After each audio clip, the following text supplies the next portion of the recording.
Good afternoon, everyone, and welcome to today's Community Sector Roundtable. Most of you know me. For those who don't, we have a few new faces on the screen today. My name is Kate Symons and I'm the chairperson of the Essential Services Commission. To start, I'd like to acknowledge the traditional owners on all of the lands we're meeting on today and pay my respects to elders past, present and emerging. I would like to acknowledge the connection that Indigenous Australians hold to country and culture. As with our last two community sector roundtables, today is an opportunity for you to share your insights and experiences into what is happening for residential and small business consumers during this time of ongoing uncertainty. I think that as restrictions begin to wind back, we might see the circumstances of consumers shift considerably. So it's essential that we continue to hear from you so we can stay abreast of what's happening on the ground. Today I'm also incredibly pleased to welcome the Honourable Lily Ambrosio, Minister for Energy, Environment and Climate Change and Minister for Solar Homes. Minister D'Ambrosio is joining us today to update you on the government's response to coronavirus for energy and water consumers and answer some of your questions if you have some. So welcome, Minister. Before we hear from Minister D'Ambrosio, I would also like to introduce my fellow commissioners and senior leaders who are here today and who, like me, are very keen to hear from you again. If you could turn your cameras on, I think you already have, and give us a wave, that would be terrific. My fellow commissioners, Satish Bhujani. Good afternoon, everyone. Simon Corden. Good afternoon. Rebecca Billings. Good afternoon, everyone. Our CEO, John Hamill. Hi. Our Director of Energy, Sarah McDowell. Hello. Our Director of Price Monitoring and Regulation, Marcus Crudden. Hello.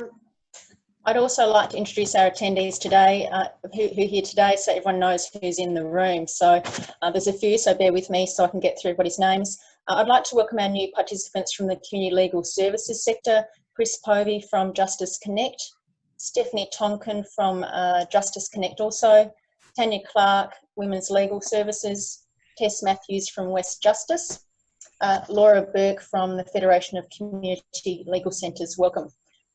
Community and consumer organisations, Cynthia Gabert, Janine Rayner and Zach Gillam are here from EWOV, Lauren Solomon and Emma O'Neill from the CPRC, Consumer Policy Research Centre, Gavin Duffy from St Vincent de Paul, Kira Sterling and Gabby Sundstrom from Thriving Communities Partnership, Sandy Ross and Lynn Dundon from Financial Counselling Victoria, Carolyn Bond from the Economic Abuse Reference Group, Jill Wilson from the Community Information and Support Victoria. Welcome. Representing small business, I'd like to welcome a new participant, Dominic Schipano, board member of the Council of Small Business Organisations of Australia. Also welcome to Hugh Horsfall from the Victorian Chamber of Commerce and Industry, who is joining us here again today. I also wonder, Jess and Kat, do we have anyone from CALC here today? Yeah, we should have both Jared and Jake with us today, hopefully. I just didn't realise it was on my list, so welcome Gerard and Jake as well. And observers as well, Sarah Proudfoot and Rachel Thomas from the Australian Energy Regulator, Nathan Crombie, Rod Curtis, Morris Hanratty and Emma Wallen from the Department of Environment, Land, Water and Planning, Alicia Callis and Sophia O'Callaghan from the Department of Treasury and Finance, and Gordon has joined us again, Gordon Karras from the Department of Health and Human Services, so welcome. I hope I haven't missed anyone's name in that list. If I have, I'm sure you'll raise your hand and have a chat and let us know later. Just a bit of housekeeping before we get into the agenda. Please note we're recording today's session so we can share within the Commission. Our project leads, Kat and Jess, will be helping facilitate today's meeting, including keeping me on time so we can get through the agenda, and our intern Mayumi is here to take some notes. If you have any questions while someone is talking, please type them into the chat function to share in the group in case we can't get around to everyone. And if you want to ask a question, you can also raise your hand in the chat bar at the bottom of your screen. Please keep your microphone muted when not speaking to avoid any feedback and background noise. Now, I think Kat and Jess are going to share the agenda on screen. So I've got a few items on the agenda today. First, we will hear from the Minister, and you will have the opportunity to ask the Minister any questions you may have after that. I'll also give you a very brief update on the Commission's work. Then we will hear from you. We ask that each organisation allocates one person to give a 2-minute update on your observations and concerns at this time. We've also allowed some time for a longer update on projects community organisations are working on. I'll welcome Lauren Solomon, CEO of the Consumer Policy Research Centre, to give an update on CPRC's important survey work. We'll also hear from Terry Williamson, a volunteer energy mentor, about the training he's received through CPRC and the Community Information Services to help consumers with their energy. In the last 30 minutes or so, we'll also welcome Aaron Ewan, Senior Regulatory Manager at the Commission, to give an update on the Commission's data collection work over the last 3 weeks. Then Commissioner Bajani will run you through the draft guidance you received last week and facilitate a discussion and answer any questions you might have about that. If we can have time, we'll wrap up with some closing remarks and feedback on what we've heard today. So I'll get through. Can I thank you in advance for your cooperation in providing timely information about what consumers are experiencing at this time, so we can have a comprehensive view of the current environment. On that note, I now welcome Minister D'Ambrosio to speak. Thank you very much, Minister. Thank you very much, Kate, and can I thank all of you for allowing me to say some words today. And can I also begin by acknowledging traditional owners? And I know that we're all in very different locations, but certainly where I am, I pay my respects to the Wurundjeri people, and my respects to all elders past, present and emerging. And thank you, Kate, for the invitation. I do want to acknowledge the fact that the Essential Services Commission has been exceptionally proactive in responding to some of the big challenges that are facing so many Victorians, either at a household level or indeed in businesses, dealing with the impacts on energy bills as a result of many other impacts that people are suffering, if you like, in terms of energy costs that have befallen them. What I'm very keen to do is not spend too much time talking, just to say a few words about my focus, if you like, during this period, and the focus of our government in working across the community to understand the impacts on energy bills for consumers, and to work through what types of responses and assistance should be potentially made available to Victorians to hopefully see their way through this very, very difficult period. No doubt the challenge will be different for different people, but I do want to just focus on some announcement that we did make last week, which goes to the issue of providing some additional support for community organisations in the work that you do, in the engagement that you have with Victorians, often very vulnerable Victorians, sometimes those that are vulnerable at particular times of a period in their life, and then they're able to come out of it and then move on. But then, of course, there are many other Victorians who have difficulties for very long periods of time and have very complex issues. And one thing that we were very keen to do is to provide some additional support to those community organisations to equip you with more resources to be able to help consumers who are finding the current situation of COVID and the crisis that is facing so many people, with additional support around managing their energy costs. And so that, and some of you will be very well aware of the package that was announced, but just very quickly, it was $3.7 million, which really goes to the three main components. One is to provide for more information and training to about 1,100 frontline community workers, also to deliver online information sessions, and we're hoping that that will benefit around 2,200 disadvantaged households, be able to get to those people. The training will be delivered for up to 6 months, and with all of this, we're hoping to get this out and implemented very quickly. The other part of the component, the other component is to build the energy advisory capacity of the financial sector. So that includes creating an additional 10 new financial counsellor positions with expertise in providing the one-on-one advice on complex energy debt and hardship matters. And that's to supplement existing broader advisory services.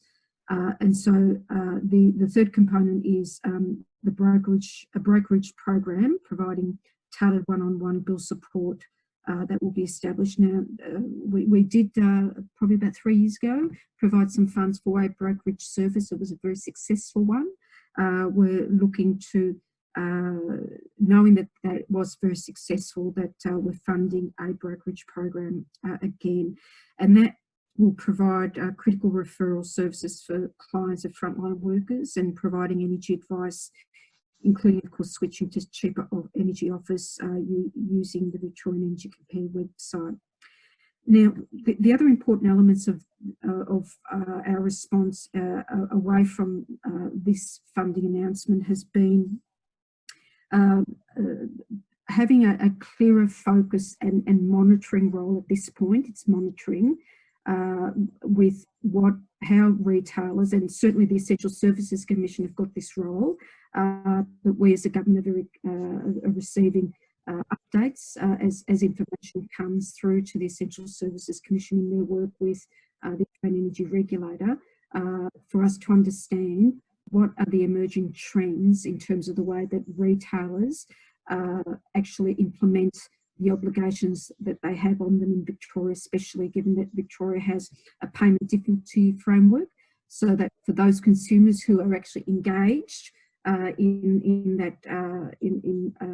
with their retailer and within a framework, they have a measure of protection for a period of time whilst they're engaged in a financial payment plan, if you like. So that protects them for a period of time against from being disconnected, and also helps to and part of a payment plan can mean that there's greater flexibility over potentially a longer period of time to be able to repay any debt. So it helps provide some breathing space for consumers to hopefully see their way through what is a very difficult period in their life. So that applies to them whether it's COVID or otherwise.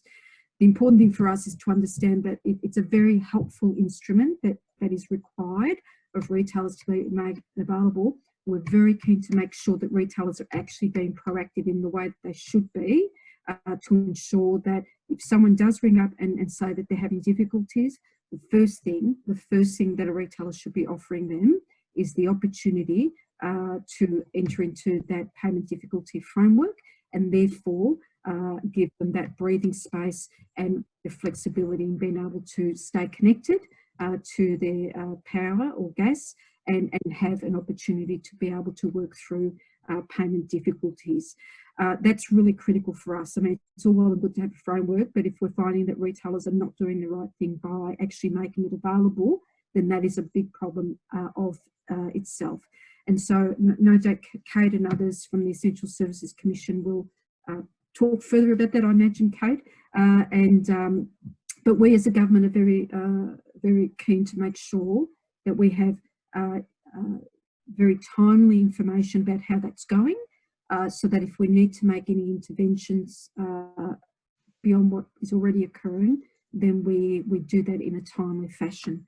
The other thing that we're certainly very keen to make sure is that, and I know that this will probably be a question that comes up from people because it's certainly an issue that's been bubbling along, and that is how the Utility Relief Grant Scheme and the applications and how that's been worked through the system. And some of you will have already heard this from Minister Dan Allen, who's got responsibility for the ERGs, that he was absolutely well aware of some of the backlog that's evolved because there was a significant increase in the value of the ERGs that he oversaw. I think that came in last year, and he is very much putting more resources into getting through that backlog as quickly as possible. So I can assure all of you that that is the case, and that at the same time the retailers have been reminded of their obligations to suspend any debt collection action in relation to any customer that has an application for utility relief grant in the system, and that's really, really important. The other thing that I just do want to reflect on just very quickly is that other than myself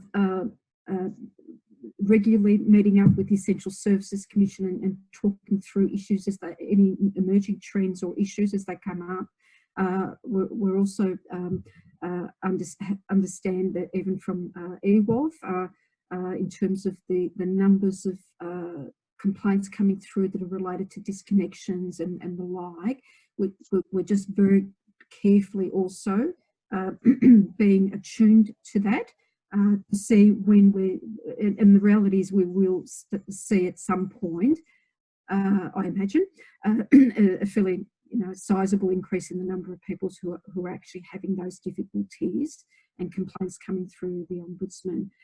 So all of that monitoring will be really critical for us to understand and see the emerging trends, so that we're able to, if we need to, fashion some new responses or add to the initiatives that we've already got in place. So perhaps if I can leave it at that, and thank you again, Kate, for the opportunity to say a few words, and I'm happy to throw it back to you and deal with any questions or comments that any may wish to raise. Oh, sorry, one thing I did mention, sorry, I forgot to mention, and I'm aware that there's business representation here too, that through the significant funds that were made available by the Treasurer some month ago now for businesses, within some of that grant funding, there were opportunities for businesses to seek some grant support that could potentially also go towards paying for energy bills if that was a matter that a business wanted to pursue through that broad grant process. So I just wanted to be really clear about that in terms of some support for businesses. Thank you very much, Minister. Very appreciate your time to come and give those words today.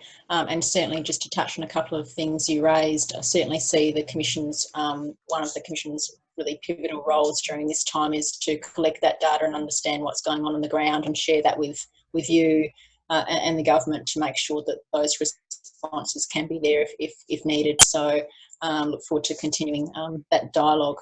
I'm wondering, Minister, if you're happy to take a couple of questions, if anyone wanted to put something in the chat dial or raise your hand at the bottom of your bar there, I can pick up. Oh, I can see. Yes, there we go.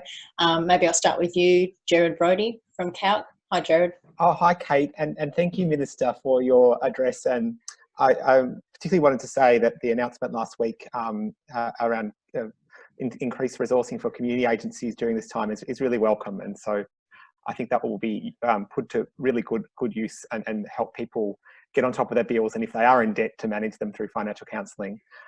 My question was, I'm interested in, that package was really aimed at the sector, I guess. Is the government considering anything further that goes directly to people's debts and bills?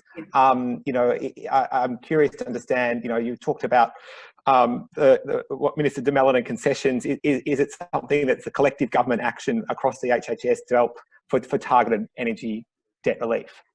Yeah. Look, I can say that Minister de Mello is really alive to the challenges around these matters too. So look, I think what's important is that there were some announcements last week that go to the areas that you've acknowledged. Really, what's going to be important here is our government being very aware of the challenges as they come through. So our work in this area and what may or may not be made available over a period of time is not a closed conversation, that's for sure. We're only starting to, we've probably yet to see, probably an understatement, but we've yet to see, I think, the real impacts of increased bill as people start ramping up their gas heating. And today's a fine example of that. I don't know what your heating's like at home. I've got a gas heater and I'm not complaining, but there will be a lot of people who are going to really struggle once they get the bill in the hand, which could be, you know, most people are still on, I think, a bi-monthly or 2-monthly bill arrangement. So we'll start to see and get some real, very, very strong evidence of bill shock in a couple of months' time. And for those that are using electricity, we'll start to see that, I think, even in the next month, because I think people have generally been home now for, 6 weeks or so. So we're very alive to that, very alive to it. So I'm not here to make any announcements of other things that we're doing, but I do want to assure people that we understand that this is the beginning, and that often there is if you like, a delay in the actual impacts of people's change in consumption habits now because they're home, but also because they're home and they've lost a job on top of it all. So that double whammy is something that we're very well aware of. And certainly we will keep working on proposals and then feeding through the monitoring, making sure that we collect the information, the data, so that we're attuned potentially in future responses to what's needed out there. Thanks for your question, Gerard and Minister. Certainly in the last 2 roundtables, we've heard a lot about the wave that of tsunami almost of, of protection, of assistance that will be required as that hits, and no one really knows when that will be. So I gathering that data and having these sorts of discussions really inform when that might be, so that we can all be prepared. So thanks, Gerard. Minister, if you've got time for another question, I've just had a query from David Bryant. David, are you there and have a query? Yes, I am, if I can unmute myself. Yeah, well, first I'd just like to acknowledge the Victorian Government's work in containing the disease and the energy-related hardship. I think that's been really world-class. My question is, would the government consider a energy efficiency program targeted at low-income households as stimulus?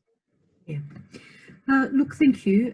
Look, today we actually did announce this morning another sort of package, if you like, around stimulus, but also it goes to the issue of saving households. So today's we had an announcement that included energy efficiency upgrades in high-rise public housing estates. So that's one thing that we've got out there. But certainly energy efficiency is always, one of those areas that can give you some really significant benefits at not necessarily very high cost, where we're trying to help as many people as we can, given that the spread of the impact of energy debt will be far wider than what typically is in any particular year. That's something that I'm keen for us to consider as we work through how big this is going to be and how deep it'll be. Thanks for your question, David. I should have said you were from the Brotherhood of St Laurent too. Minister, I'm not sure how much time you've got, but there is one more question that's come through if you have time. Sure. Dominic Schapano, are you there? You're a board member of the Council of Small Business Organisations of Australia. Can you hear me, David?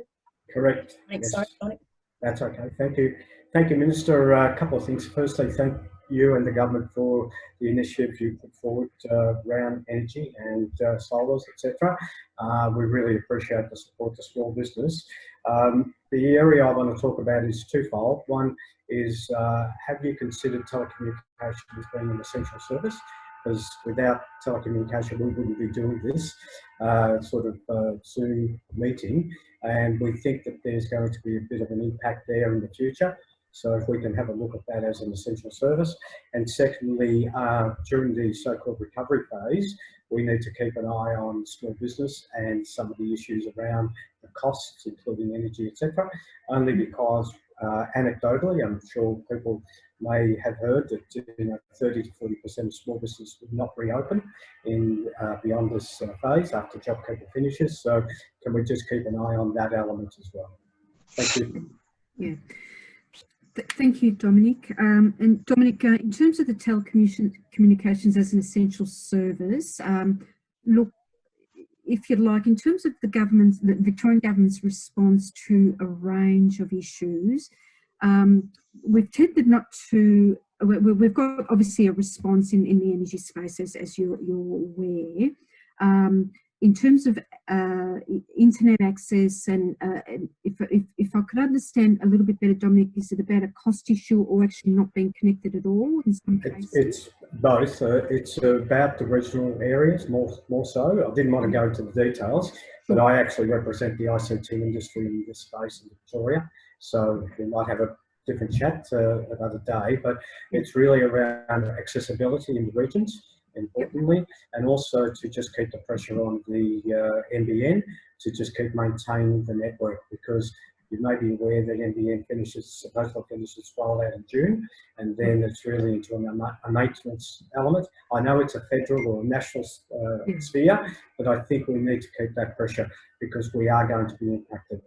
Yeah. So, yeah. So Dominic, what I'd like to do, and you may have already been doing this in your advocacy anyway, but I'm really keen to make sure I pass this on to, those Small Business Minister Adam Somyurek, a number of others. Just keep reinforcing the point. I imagine you're taking advantage of. We're requesting a meeting with the Minister soon, so okay. We'll follow that up. I just wanted to make sure that it's part of the Essential Service Commission. Yes. Telecommunications number stat, and also thank you and the department for the Energy Consumer Group, which we're part of. It's actually working really well. So well done. No, that's good. That's good to hear, Dominic. Thank you. And in terms of the number of businesses that are likely to recover or not recover, they're very, very significant numbers, and they're very worrying numbers. Absolutely. And I, even though I'm not the minister responsible for business as such, other than through energy, that I can assure you that there is a lot of work going on internally within government about what does our economy look like in post-COVID world, and what is the place for small businesses here, because it's not lost on any of us that so much of our economy is built on the back of many small businesses, and what it means for 30 or 40% of them not to actually be there is going to be a very challenging space for us. So thank you for raising that, and I can assure you that those issues and those challenges are at the forefront of, and will be very important in terms of the decisions we make around stimulating the economy and the investment dollars that are starting already now to be announced. Thanks for your question, Dominic. Just to add something from the Commission's perspective too, in terms of assistance for small businesses in relation to their energy bills, we're doing and having a number of conversations to understand what sort of voluntary assistance is being provided to small businesses by retailers, which goes beyond what the payment difficulty framework does for small businesses. And pleasingly, I think there are a number of things that they're providing to small businesses if they request, and it sounds like if they request them, those sorts of deferral payments and other assistance is being provided. So that's very pleasing. We'll continue to have those discussions to understand what that looks like. So just to add that into the discussion. Minister, I know you have some time commitments and restrictions, so I don't have any other raised hands, but can I just thank you for your time? That was very valuable to hear your reflections and have the ability for our community and small business organisations to raise any concerns and questions with you. So thank you for your time.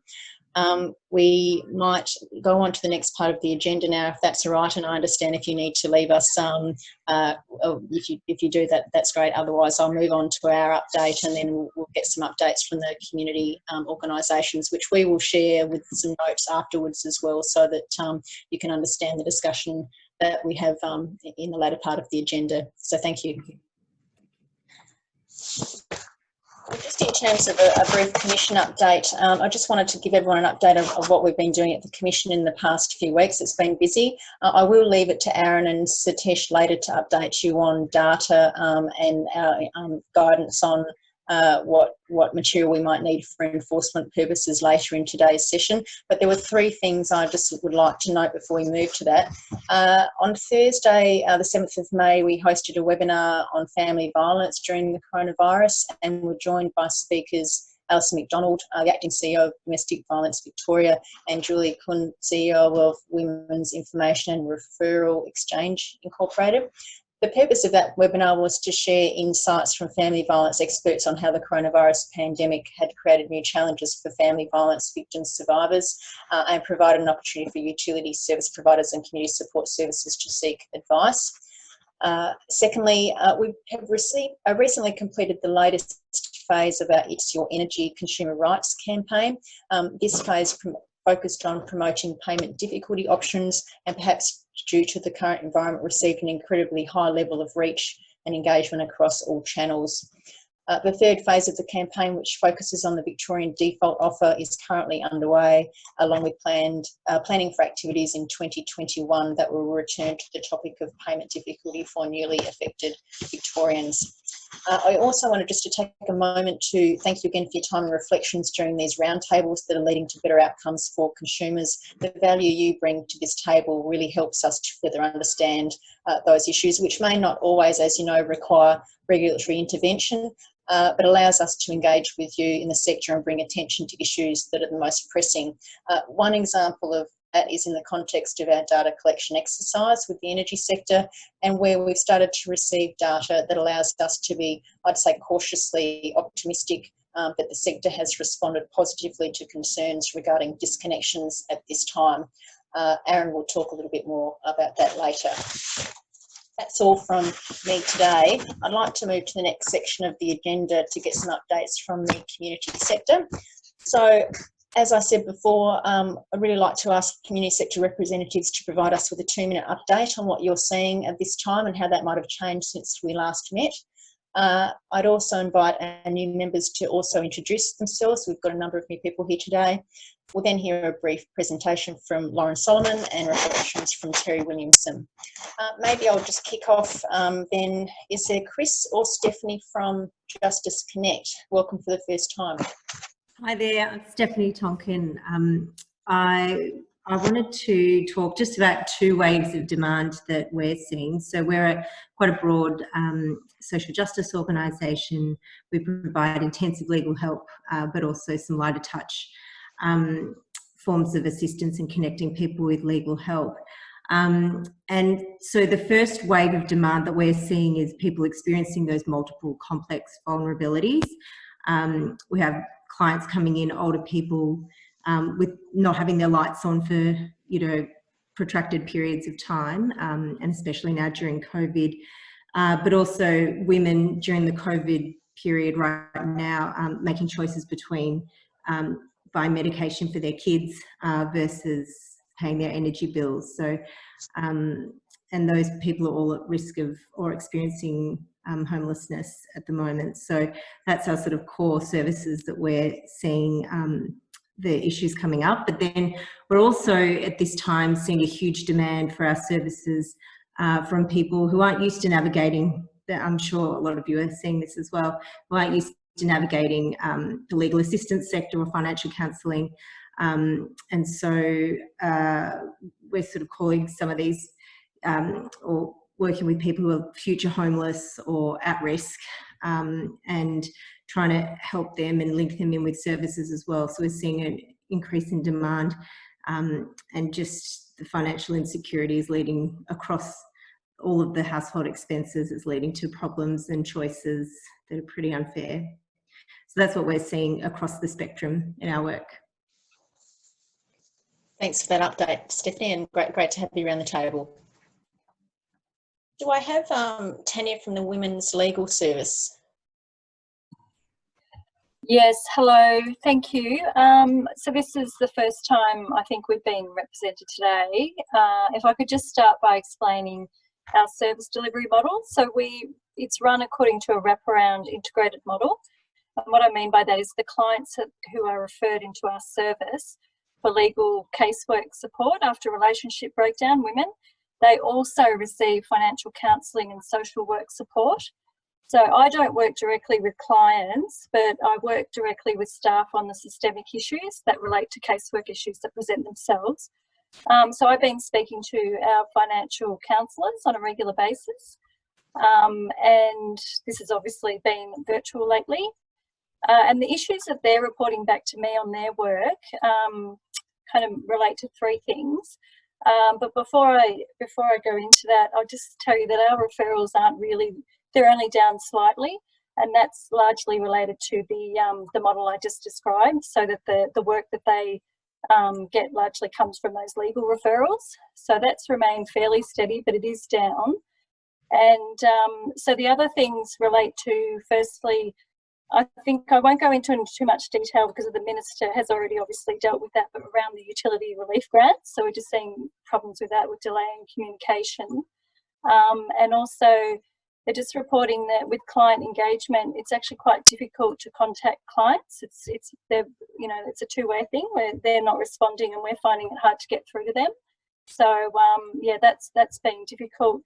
And the other one was that a general comment or observation about the response from providers, which it's not as tailored as we would like. It's we feel the comment was, we feel like we've gone backwards in terms of that specialist family violence response in or financial hardship response with those providers, that they're sort of just joining the queue. So I hope that helps. I haven't been to these roundtables before, but I thought I'd just give you a general update. Thanks very much, Tanya. Welcome, and I hope we'll see you again. Thank you. Can I move to, do I have Tess from West Justice? Tess, are you there? Yeah, I'm here. Hi, everybody. I'm Tess from West Justice. I think this is our first roundtable also. It's certainly mine. West Justice, if anybody is unaware, is a community legal service based in Melbourne's western suburbs. We've got offices in Sunshine, Footscray and Werribee, and see clients from really across the west as well as some of the inner city suburbs. We tend to have energy disputes arise across a number of our specialist clinics, including a clinic that we run from a women's refuge assisting victims of economic abuse, and our specialised refugee and asylum seeker consumer advocacy project. In terms of trends post-COVID-19, probably the most concerning one is that our numbers are really, really down. Our referral numbers from, for example, the Women's Refuge Clinic have remained quite high because of that pathway in, but it's deeply concerning that some of our very, very vulnerable client groups, such as refugees and newly arrived asylum seekers, are feeling, we think, less confident in engaging legal assistance or financial counselling assistance via a telephone service. We certainly don't have the drop-in option that was the way that people were accessing our service previously. So I think we're yet to see the worst of energy-related problems that have arisen during the past few months. It might be that people are waiting till their lights are off, or really just waiting until our doors are open again to come and see us. Thanks very much, Tess, and welcome, and hopefully we'll see you again. I think this will be a really valuable way to understand what's going on from the legal community services organisations as well. So thank you. Thank you. Do I have Laura from the Federation of Community Legal Centres, who I think is here for the first time as well? Yes, thanks, Kate. Yes, we're another one who's new today. So the Federation is the peak body for community legal centres in Victoria. We also don't work directly with clients, but we work with our community legal centre members to kind of identify systemic issues, and then we've been working really closely with government on a range of issues related to COVID. So there have, of course, been the energy issues, but we're also working on matters that are really intersecting for a lot of their clients. So, for example, tenancy, family violence, family law, social security, employment, and we're really just seeing all the ways that all those things are coming together to create financial hardship. I know we've got a lot of our members in the room, so I will be really brief. But one thing we are seeing, and as Tess just kind of touched on this, is a need for information and advice to be able to reach people who can't simply pick up a phone or can't necessarily just, access it on social media. We've got a lot of clients, particularly in areas that have already been bushfire affected, that have, issues with literacy, as well as technology, seniors. And so, yeah, thinking creative ways to try and make sure that the information gets out there to the people who need it, is basically what we're dealing with, and also supporting our members to adjust to providing remote services during COVID. So it's a pretty wide bag at the moment. Thank you very much, Laura. Great to have you around the table as well, and hope we'll see you again too. Thanks for having us. Do I have Dominic from the Council of Small Business Organisations Australia, who's here for the first time also? Welcome, Dominic. Thank you for inviting us along. This is great. It's an opportunity for us to explore some of the issues around the energy and essential services. I've really basically covered a couple of things with the Minister, but the one thing I do want to stress with small business now, we're in a similar situation as consumers. As I mentioned, there are going to be a lot of small businesses going through some hard times. The biggest issue we're facing at the moment is through mental health. There is a lot of stress going through the process of maintaining a business and keeping them open, let alone deciding whether they will close. And one of the things we're trying to avoid is these small business owners going on to the unemployment heap, if I can call it that. So, things like this program of supporting the energy costs and deferring costs, that is really appreciated. One of the main concern is what's going to happen in the next phase. That is, what's going to happen in 6 or 12 months' time when all these benefits are going to be sort of shut down, and how can we support the small business to continue beyond this phase into what we call the recovery area. So once again, thank you for inviting us, and we'd appreciate the work that you people are doing. Thank you, Dominic. I look forward to continuing the conversation going forward. Do I have, Gavin, are you there from St Vincent de Paul? Hi there, Kate. Thanks so much. Quick update. With our retail arm, we're up a bit. So we were at 40% capacity. Now we're up to 50. I think moving forward, as Dominic pointed out, I don't know whether we'll be able to, we will open all our shops back up again. We're going through what everything looks like in the future. With regards to presentations, well, people we're assisting, I should say, we're at 50% of what pre-COVID looked like. Just to recap from last time, they're less traditional people that are presenting generally, which was mentioned before, more people with no income, students, migrant and refugees. In the more lower income areas, there's a difference in two types. There's two general types of people that are presenting. In the traditional low income areas, what they're seeking assistance for is food and material goods. Which sort of makes sense. They're at home and they need stuff in the home because they're there all the time. For what I'm calling the sort of inner, well, the middle suburbs and the regional centres, we're seeing a different type of presentation arising. They seem to be, the issues, the supports they're seeking more around household operations, which is gas, electricity, water, telcos is a big one, transport. And the final thing, the food packages that we're handing out at the start of COVID to support people in ISO and elsewhere, we're winding those up, which is a good thing.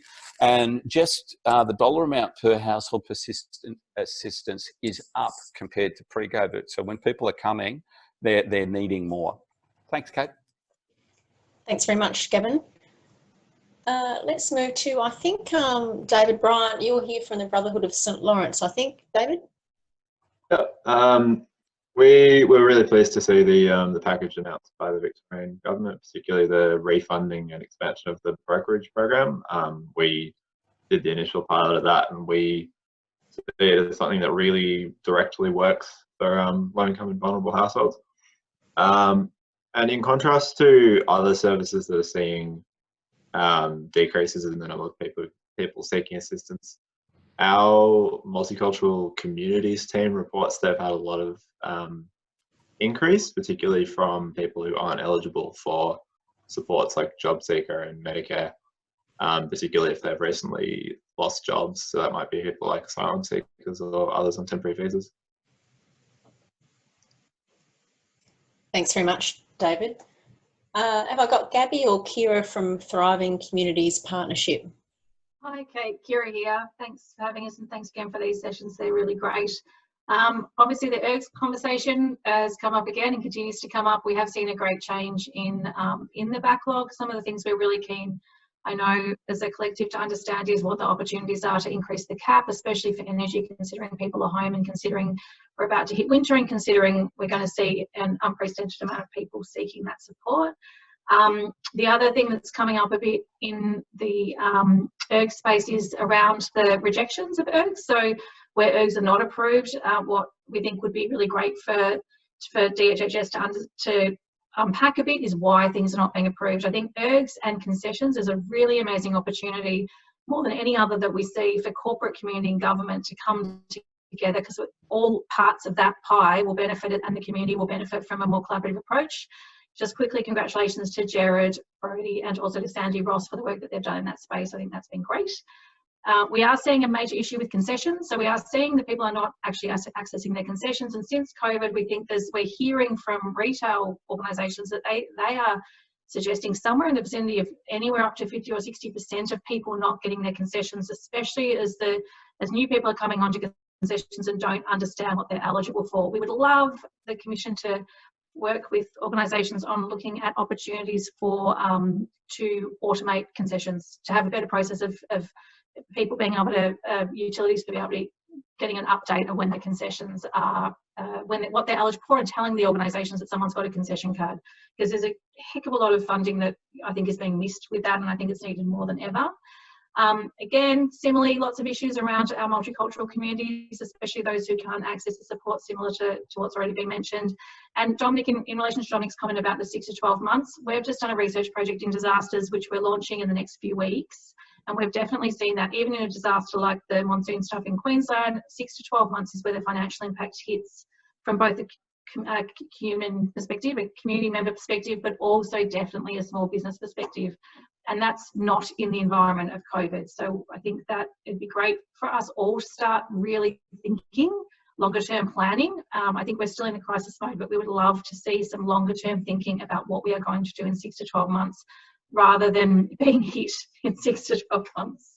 That's me. Thank you.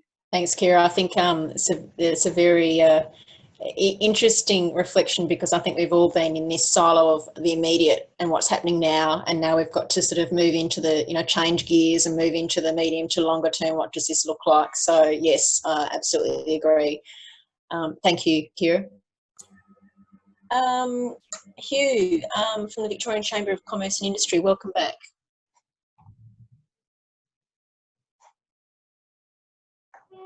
Thank you, Kate. I just took a moment to unmute myself.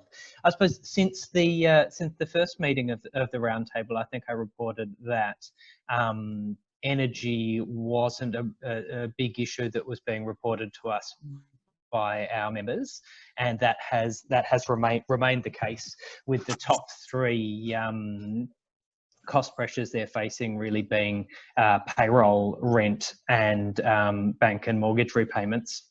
I would say the top 4 issues that we have been hearing from members on have been around accessing JobKeeper, accessing the rent relief framework and resolving disputes with landlords, accessing the Victorian Government's $10,000 Business Support Fund grants, as well as the recently announced, I suppose, phased reopening of the hospitality sector, which is certainly a very large employer and would, I would hope, and the restart of that, I would hope, would contribute to reducing the number of vulnerable consumers out there.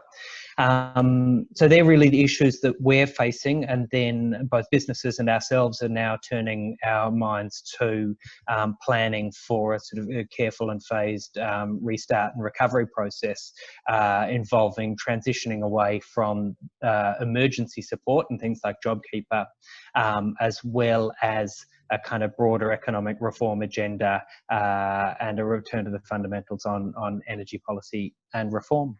Thanks very much, Kate. Thanks for the update, Hugh. Good to see you again. Do we have Cynthia, Janine, or Zach from EWOV? I think I saw a few faces in the crowd. You do. Hi, for all those of you who don't know who I am, I'm Cynthia Gabert. I'm the Energy and Water Ombudsman here in Victoria. We are seeing still low case volumes, both compared to the pre-COVID period and definitely down on the same time last year, which does make us a little bit anxious for the same reason I think that a number of people have mentioned. We're starting to see customers presenting with concerns around payment arrangements and a little bit of difficulty negotiating those, but not, again, on the volumes that we would have expected. We are seeing a slight uplift in our high bill complaints, but again, we're not seeing the full impact of the winter high bill season yet. We'll start to see bills, the COVID bill, the first COVID bill, monthly bill coming out in the near future. But again, a bit concerned about what I think, Kate, you used the word tsunami, the tsunami that'll be coming our way later in the year as the impact of mortgage deferrals, you know, the great relief that has been offered by some retailers comes to an end, and the credit activity starts, I suppose, more broadly, not just in the energy sector, but also in the water sector. Telco, banks will all be pursuing customers who may never return to roles that they had before or the income levels they had before. So we're really keen to keep engaging with the Commission, TCP and other organisations to really get a sense of what that's going to look like, because we are concerned that all of this will come crashing down in a big way for consumers, particularly once JobSeeker and JobKeeper programs come to an end. Thanks very much, Cynthia, and yeah, likewise very keen to keep our ongoing dialogue and sharing what we're both seeing together with the Commission and EWOV, so thank you. Gerard or Jake from Consumer Action Law Centre. Hi, thanks, Kate. I'm happy to go and Jake could jump in. I thought I'd just share a couple of recent case studies, actually, from callers to the National Debt Helpline. I think they give a good sense of the types of things we continue to see with our clients. So the first one relates to a casual worker who called us, doesn't have any income at all at the moment due to losing their job following COVID, and is not eligible for any of the government supports because they're a New Zealand citizen and their visa status doesn't entitle them to any support. The person had arrears in rent, in energy, in a personal loan, and had exhausted their savings.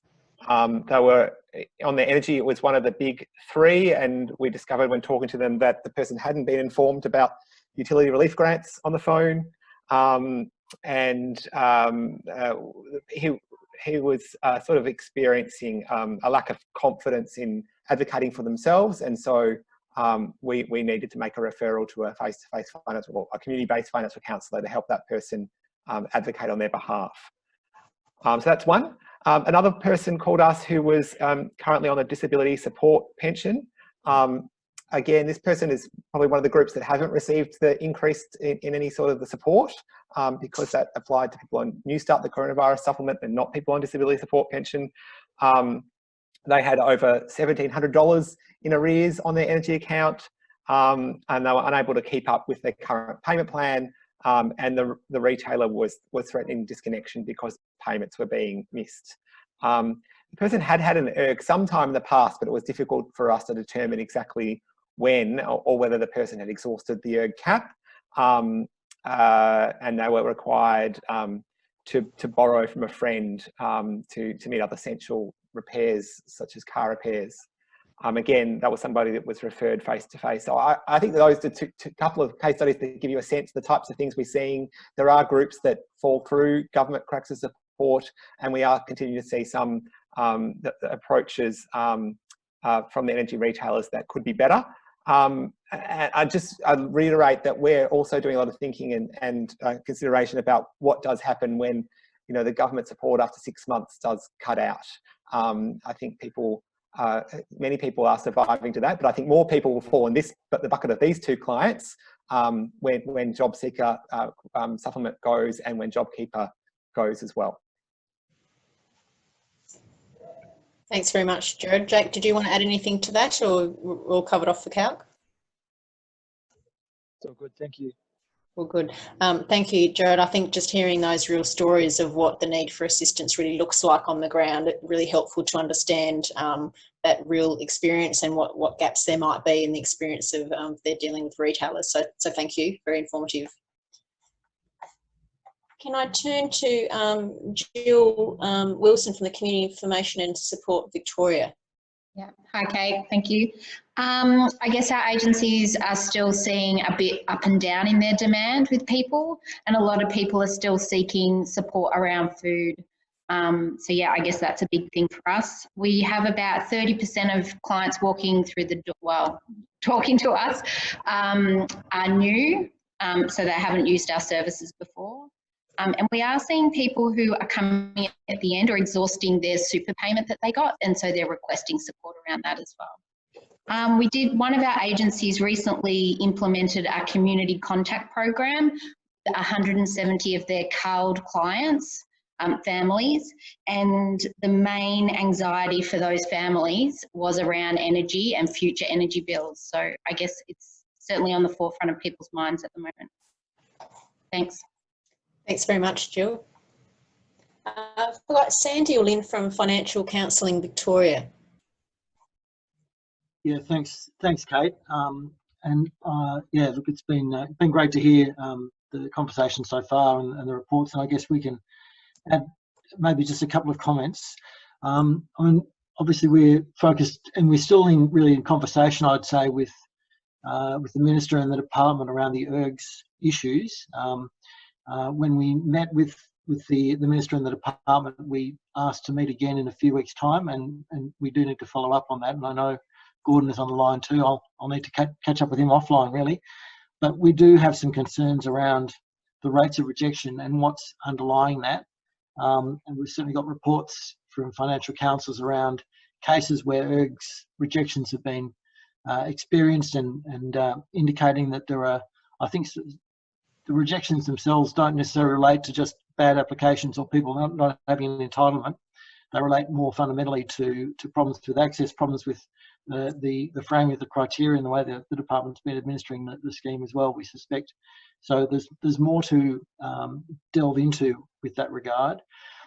I would say more broadly that there are deep energy poverty issues in this state, and there have been for some time. So what we're seeing with COVID is really an impending overlay on top of an already very large problem. That's why the ERGs backlog was so large. The tens of thousands of cases in the system really indicated something about the size of the problem, and that predates COVID. The concern is that the COVID-19 overlay will massively lift the endemic kind of levels of energy poverty, and Kira's comments about the longer term impacts of disasters apply there.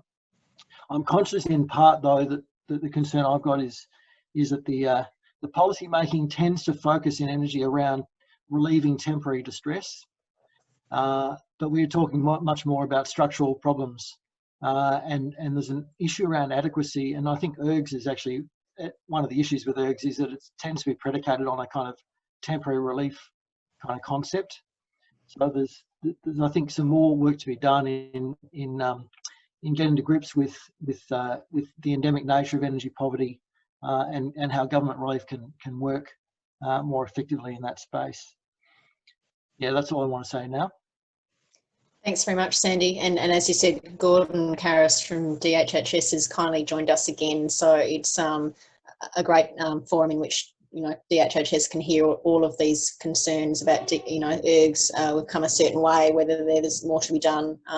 So at least you've been listened to and heard. So thanks, Gordon, for being here today. Carolyn Bond from the Economic Abuse Reference Group. Our members are people who provide services to people experiencing family violence, including the family violence financial counselling and family violence services. And basically, concerns just reflect what's already been reflected here. We're pretty sure that problems are actually increased of family violence and economic abuse. But generally, complaints are down. So then your question is, what is going to happen as we move forward and as we come out of lockdown? Just one issue that we've been discussing and we often talk about is what's actually happening when individuals go straight to a business rather than go through an advocate. And I actually think that, I mean, Jared raised one example, but when you're hearing from us, it's actually, you know, you actually get feedback for what the advocates are experiencing. I know it's very difficult to really get a lot of data on what happens when people go directly to their provider, but I guess in some ways you're getting, what you're hearing is actually the good stuff, the people who've actually got advocates. So that issue came up, has come up in our discussion, so I think it's something worth considering. Thanks very much, Carolyn. And we're certainly collecting data on what sort of reach out or assistance is being provided to consumers, whether or not it's through an advocate or individually. I guess we don't get the narrative about, we get the data at least to show volumes and trends. But yes, interesting point. I think we've reached the end of our quick updates, and I think I'm now turning to Lauren Solomon. Hi, Lauren.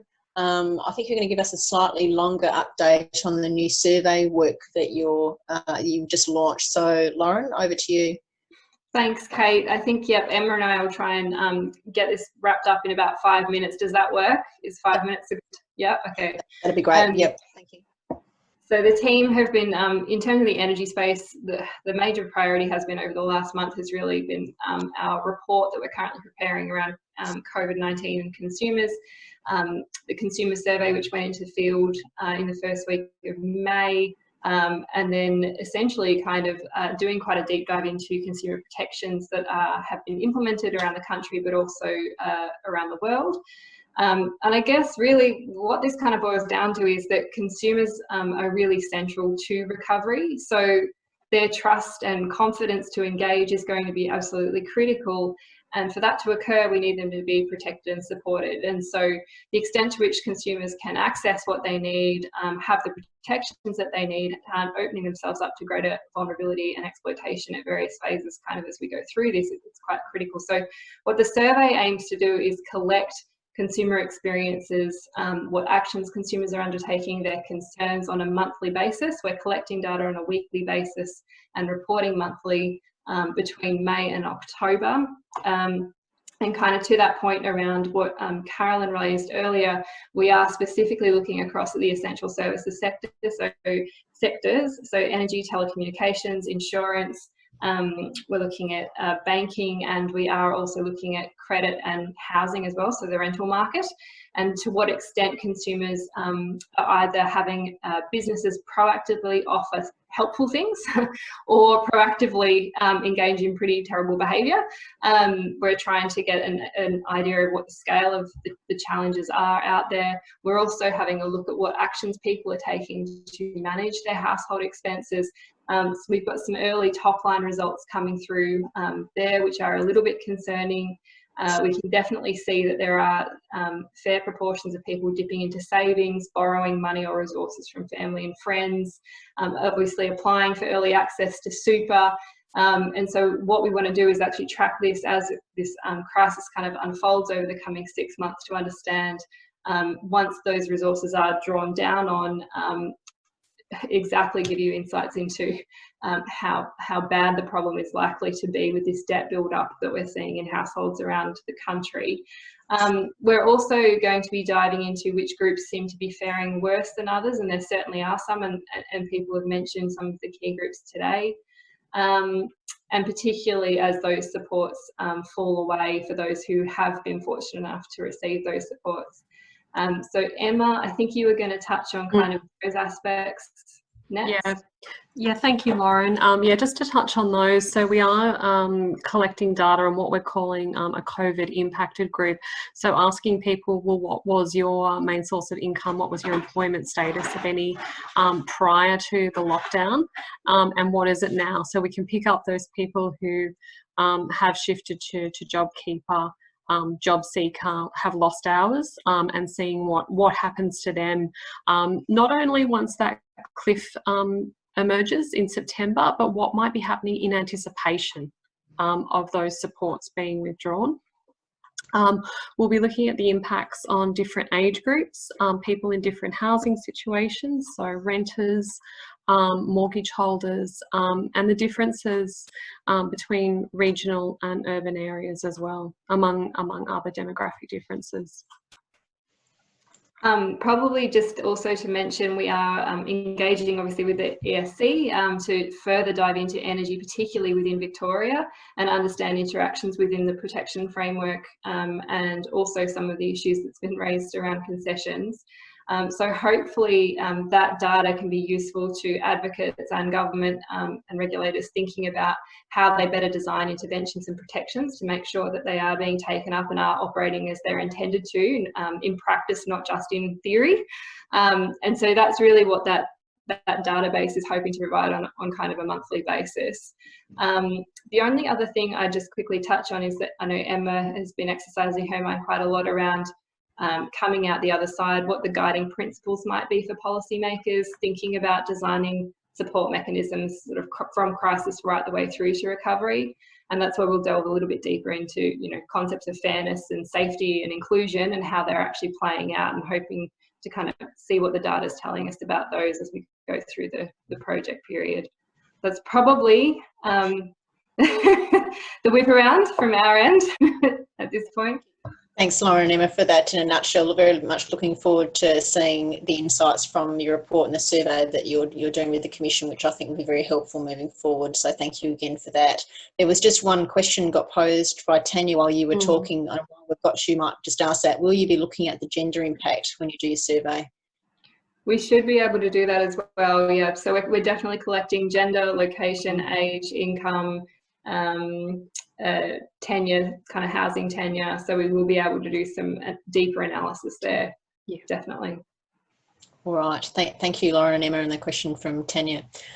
We're slightly behind, but we'll just keep on going along. So we're having a very good discussion here. But let's move now to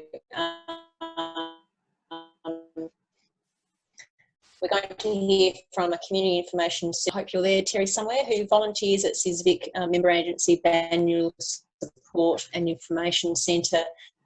Terry, I think you're going to talk about the advanced training you've gone through to support consumers experiencing vulnerability in accessing assistance in the energy market.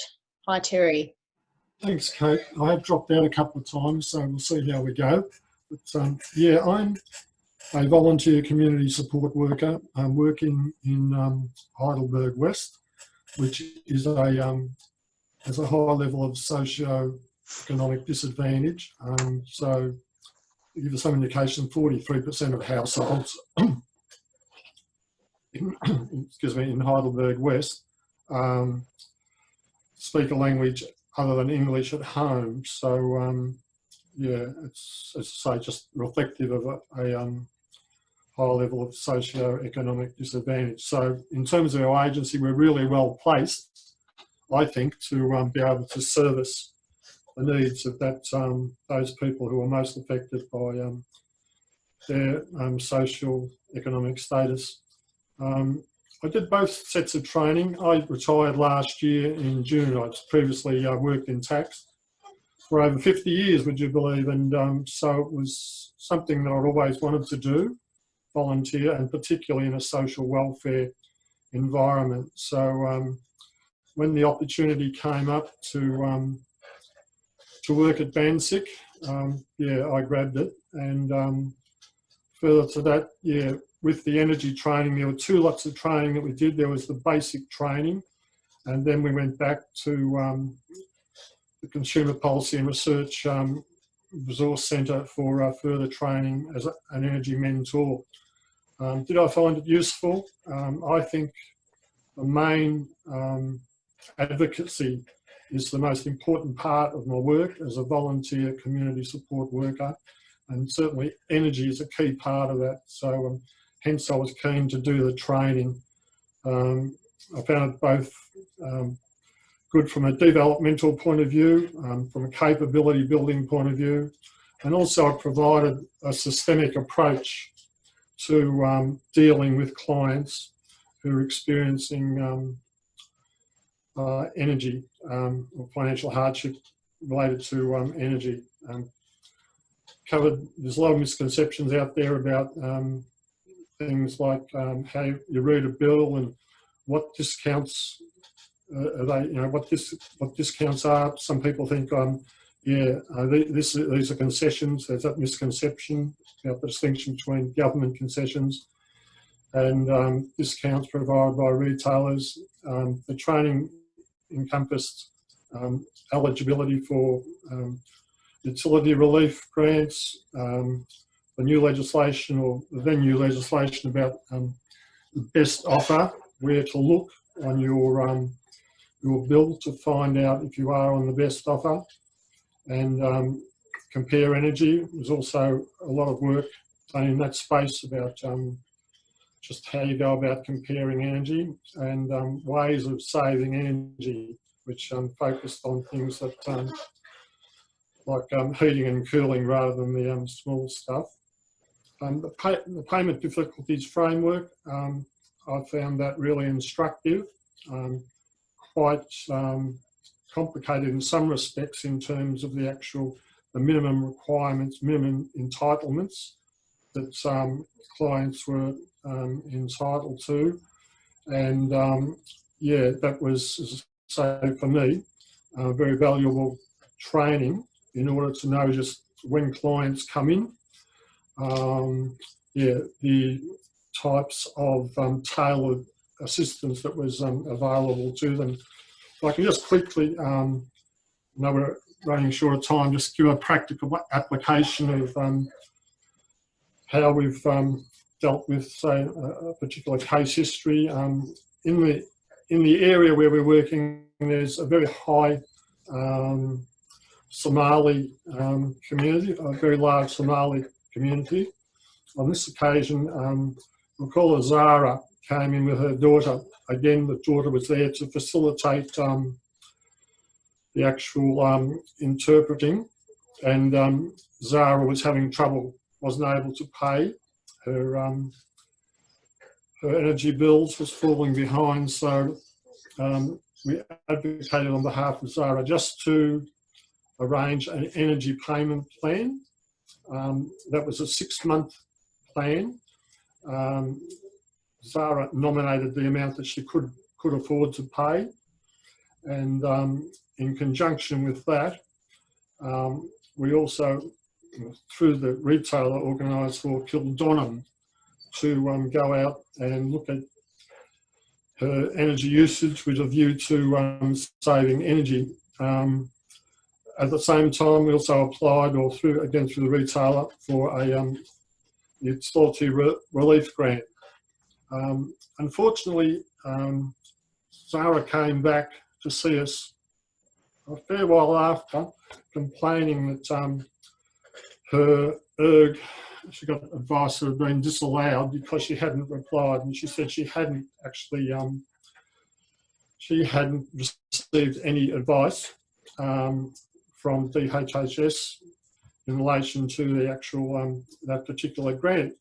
Zara was very meticulous in keeping in her recording of everything she'd received from the particular retailer, and she had a stack of invoices and correspondence file all the lacquer band wrapped around it. So I said, well, let's have a look and see what you did get from the energy provider. And when we went through, yeah, they're neatly folded in the middle of this file of documents was the application form that had been sent out to Zara, but because of her difficulties with communication, that she just filed it away. Hadn't, didn't realise that this was the application that she had to complete.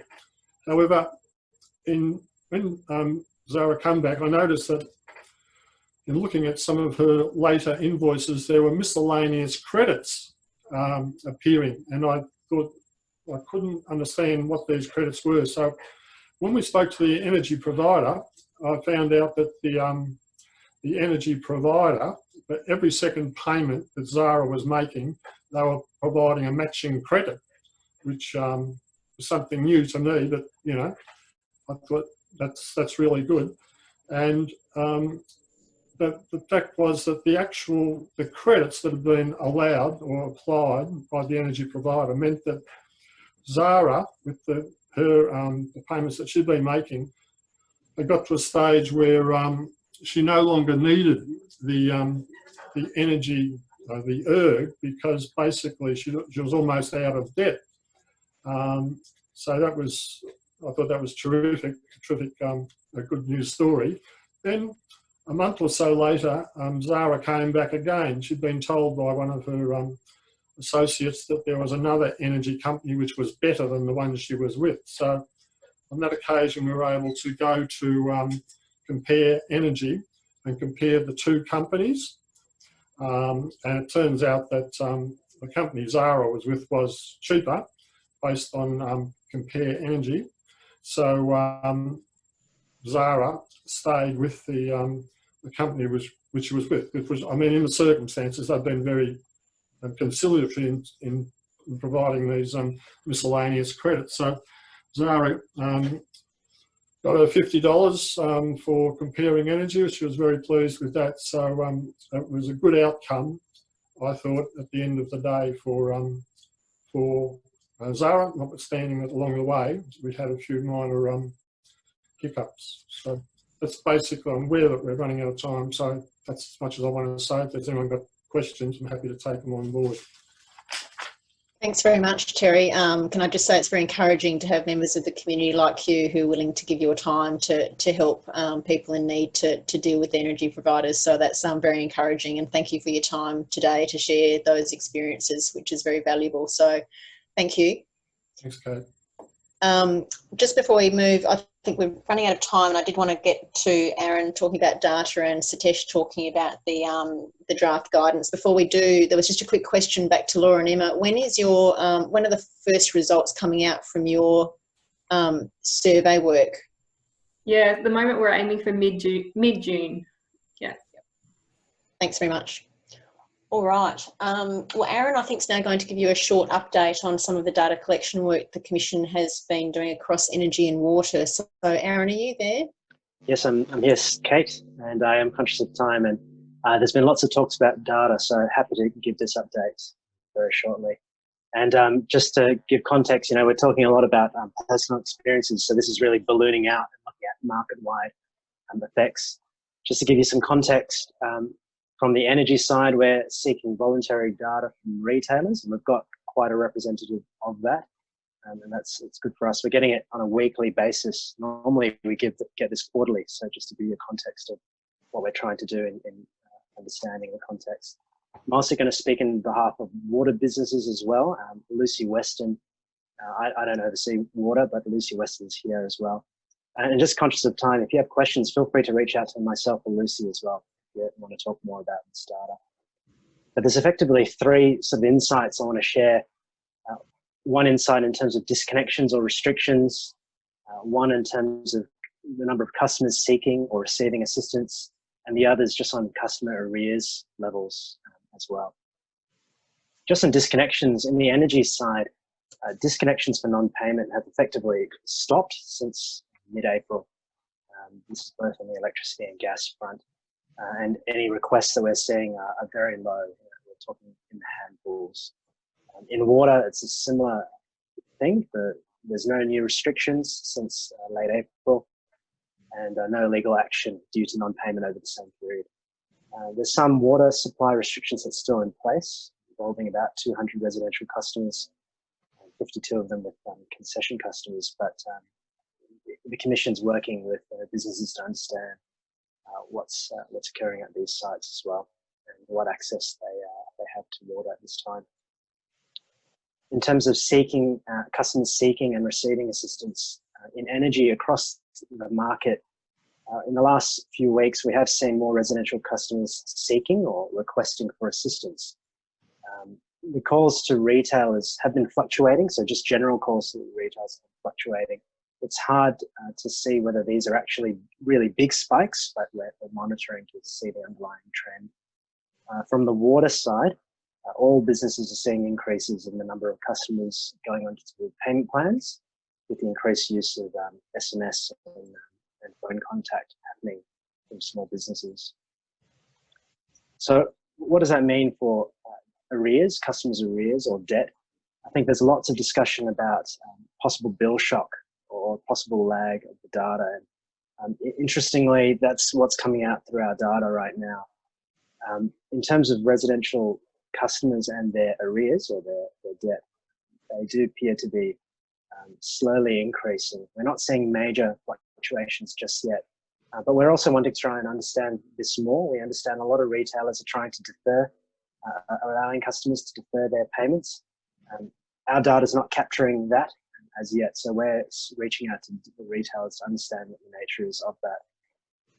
We are noticing a number of electricity customers missing bills over time, and what we're trying to do is monitor this over the next coming weeks, knowing that I think a lot of the anecdotal discussion so far is that we might actually see an increase or a wave coming. So that's really on our mind as we're looking forward.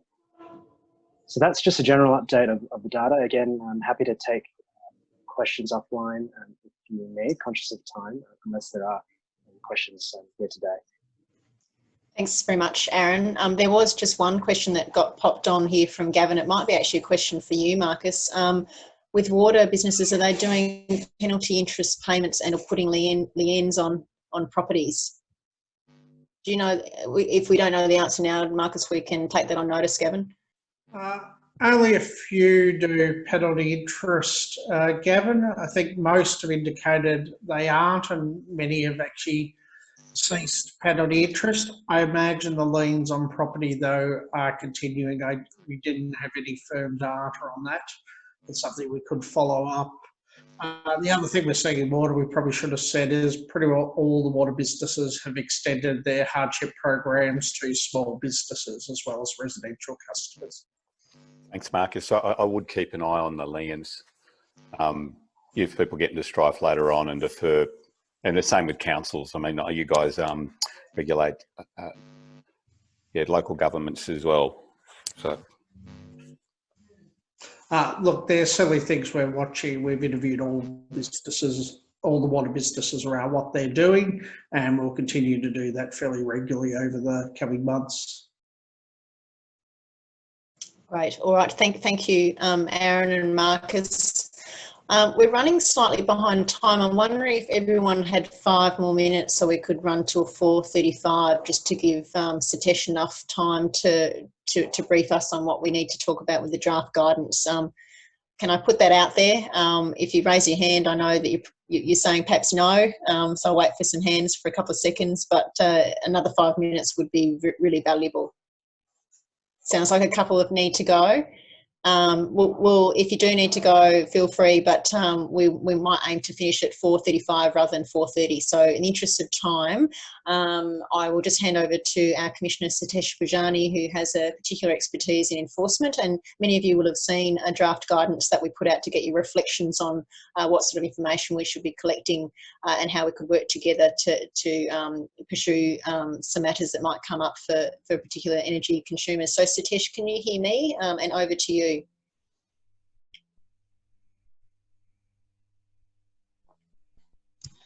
Thank you, Kate. Sorry about that. Just unmuting. I'll try and keep this very brief as well. And I just wanted to thank everybody that did provide some feedback to the draft document. I also need to apologise to those that I may have inadvertently confused in terms of the guidance note.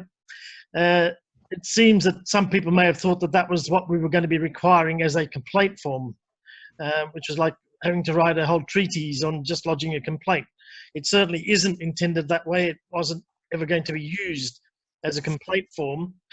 If I can just put the issue in a context, we will, as a commission, be putting up measures by which people can complain to us, which is in a much more simple form, hopefully on the website and through other mechanisms as well. Just to put that in context, because there are a lot of disputes that EWOV, of course, handles that we will not be wanting to deal with. Our complaint form needs to make that clear rather than confusing the public even more about who do we complain to. Do we go to the ESC or do we go with EWOV? So when that is being developed, of course, we will consult with all of you, but especially Cynthia and her team at EWOV in developing a simple, straightforward complaint form for the public's consumption. The purpose of this guideline, however, and the accompanying document, as I tried to indicate on that first roundtable, was to deal with a slightly different problem. And it comes from the experience I had as a commissioner responsible for enforcement at the ACCC.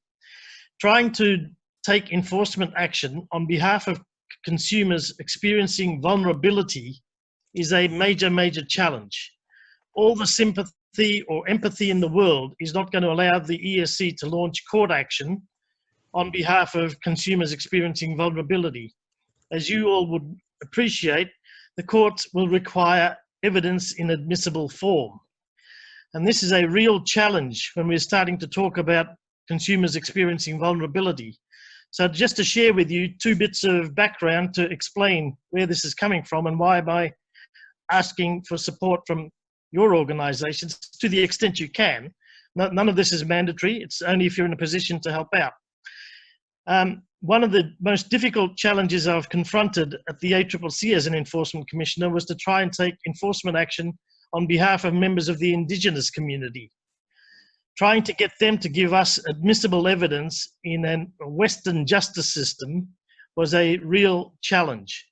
We overcame that challenge by getting through advisors or advocates on behalf of the Aboriginal community who the actual consumers trusted to talk to rather than ACCC investigators. So that was the mechanism, and their support was integral in us being able to get the admissible evidence to be able to launch court proceedings. Another example is the small business sector. As Dominic mentioned earlier, you really need to treat small businesses as consumers. And so they are time poor, just like everybody else. And that process was facilitated in terms of being able to launch actions for unconscionable conduct or other conduct by suppliers of goods or services with the assistance of accountants who are advisors to small businesses who could then liaise with us on behalf of their client to provide the sort of information that we needed, which the clients themselves couldn't quite understand or were too busy to be able to provide. So it's with those sort of explanations in mind, and I certainly want to acknowledge and recognise that we are very, very well aware of the fact that most of the community sectors are very time poor and under-resourced. Completely understand that. So this is not meant to be a directive or a requirement or a mandatory requirement or anything of that kind. But within this group, and as you saw today, we've got a few new members joining our groups in terms of community legal centres.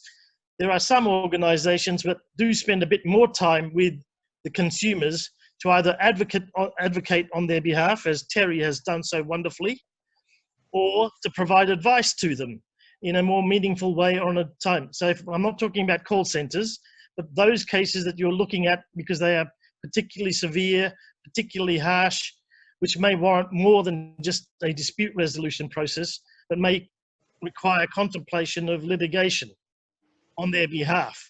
It's in those sorts of cases that the Commission, through this document, is trying to provide guidance to you in terms of the sort of things that we may need to be able to launch a court action on their behalf, because you're more likely to get involved in that dispute much earlier in time than the ESC. Now, some of the feedback, of course, says, well, you've got all these powers. Well, why do we need to worry about the consumer side of the equation? Why don't you just go and get it all off from the retailers? Well, of course, we will be doing that, and we hope that our powers will get strengthened as well. However, there are some things that are just impossible to get from the retailer side of the equation. If I can give you two specific examples. Wrongful disconnection payments. Again and again and again, we see from the records of the retailers that they have sent out disconnection warning notices or other bill reminders and so forth. So if we get the materials from the retailers, the paperwork seems to suggest that all the requirements have been complied with. However, it's not until we get the consumer side of the story where it is discovered for the first time that they didn't actually get those documents. Now, we can't get that information from the retailers. Similarly, with payment difficulties framework issues, as all of you know, it's dependent on consumers engaging with retailers.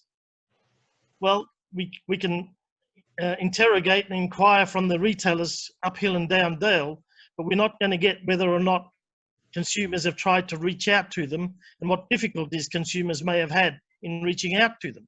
So we need to get this sort of information and evidence to be able to seriously contemplate court proceedings where that is appropriate. And so even for us as enforcers who want to look after consumers suffering vulnerability through enforcement action, by that I mean litigation action, unfortunately experience shows that it's the lack of evidence that quite often prevents us as regulators from being able to enforce what are perhaps fairly obvious breaches of the law. And so the guideline is really directed at that. Just wanted to put that in context. And Jake, if you're still online, your feedback was particularly valuable.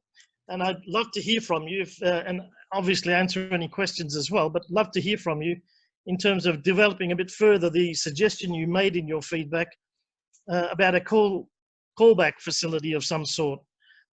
If you're able to elaborate a bit more on that, we'd be delighted to hear. Yeah, I mean, my reflection and having put some complaints to the Commission before is that often it's hard to be confident that someone's going to pick up the phone when we pass on their phone number to you, and that it would be helpful if they had a face-to-face financial counsellor and there was capacity that each tailored situation, in each situation we could tailor something where they would feel more confident to have that medium who could help them speak to the Commission, explain the context of the Commission in terms of what is going on with their assistance. So that would be good. I mean, I'd envisage that perhaps if we had one of our lawyers take a particularly vulnerable person on to help them with an energy company, that then we could create an appointment where they're in the room as well, or through the usual teleconference arrangements we may make. Yeah, that sounds like a wonderful opportunity. And perhaps in view of the time constraints at the moment, Kate, I wonder if Jake, and perhaps for all of our friends who have joined us from the community legal centres and any other organisation that has this sort of a possible option from their work, so that they're operating a bit more than just a call centre type facility, who would be interested in this, if we can perhaps meet up with you offline beyond this discussion and to further this discussion to see where we may be able to progress that issue. That sounds excellent, Satish. Let's do that. Might leave it to Sarah and others to make those arrangements so that we can have that discussion. Absolutely. Whilst you've been talking, Satish, there has been a question from Tanya as well, from I think the Women's Legal. I always forget all the names wrong. The Women's Legal Services. Just asking about whether financial counsellors who lodge disputes with EVOS, that must be an acronym. Tanya, you might have to help me out. EWOV, not EVOS. Oh, sorry, wrong one, wrong acronym. I could see Cynthia. I thought that might have been the case, but I might have forgotten another acronym. Information sharing between EWOV and ESC. So there's lots of questions we can answer, and perhaps have a fulsome discussion of what that looks like at that next discussion. And obviously we do have our conduit between EWOV and the Commission is a very strong one. So yes, we're talking all the time. So absolutely. Satish, have you finished what you would like to raise today, given the time? Yes, absolutely. It's, as I say, just if there's some interest sparked by that guideline in terms of assisting you to help your clients, that's what really this is about. Thank you, Satish. Look forward to the further discussion. And Jake's just said yes, and absolutely would be great to see public complaints register. So there's lots of things we intend to get to, have been wanting to do for some time, and I think we're seeing some traction and moving towards that. So thanks, Jake, for your reflections and to continuing to work with us, as with all the organisations. The time is 4:36. I haven't rounded out by 4:35, so I'm going to wrap up very quickly. No time for general discussion and questions today or reflections, but can I just take the opportunity to thank everyone for making the time to be here today. It's been a very valued contribution again, with many insights. So thank you. We will be doing a write-up of the event. I think Jess and Kat will be circulating that as they normally do. So please feel free to reach out to them or the Energy team through Sarah or Aaron if they've got any other queries. I'm sure we'll be having a number 4 of these in due course. So you'll hear from us, and thank you to all the newcomers who joined us today as well. That element to the discussion has been very valuable today. So thank you. I'll leave you now. Let's keep the dialogue going. Stay well, take care, and see you soon. Thanks, everyone.